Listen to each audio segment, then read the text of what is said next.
You can't cross the sea merely by staring at the water. Rabindranath Tagore. The current me versus the exuberant and excited former ER resident and newly minted flight physician stands in stark contrast. The sight of blood on the scrubs and the sad reality of what it represents, a loved one, someone's worst nightmare, has long ago lost its excitement.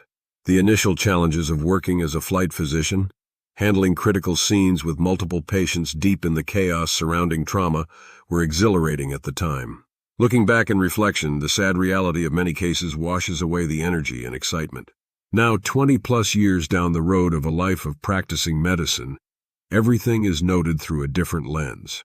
Sure, it's still exciting to rush in and save a life and put the years of training to the test, but as I enter the later part of my career, I no longer look forward to those events. I no longer see the trauma victim as a challenging case, but as someone else's life turned upside down. I want to save that patient and remove as much pain and anguish for all involved as possible. A lot has changed since my time as a flight physician, and I've seen enough of life to realize the real meaning and emotion behind a physician's expression of, "I'm sorry, I'm truly sorry."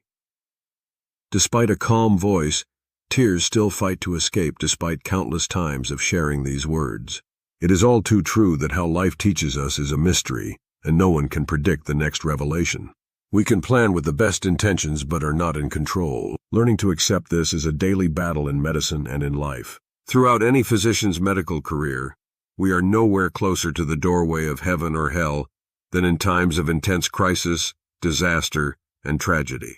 We get the privilege of being right there at the crossroads, holding a patient's hand as we try to guide them in the right direction.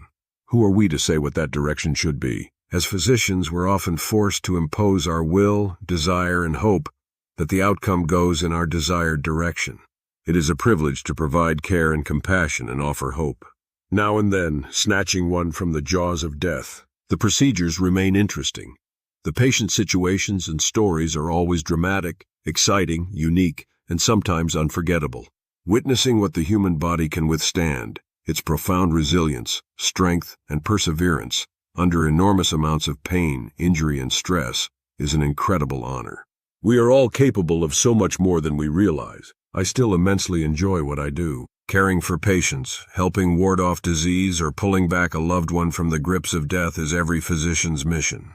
But I approach all this with a whole new reality, with my mind wide open and not the innocent eyes of a young resident physician. Every tragedy leaves its mark, and I now approach these cases with the knowing and sad eyes of a physician who perhaps has already seen too much.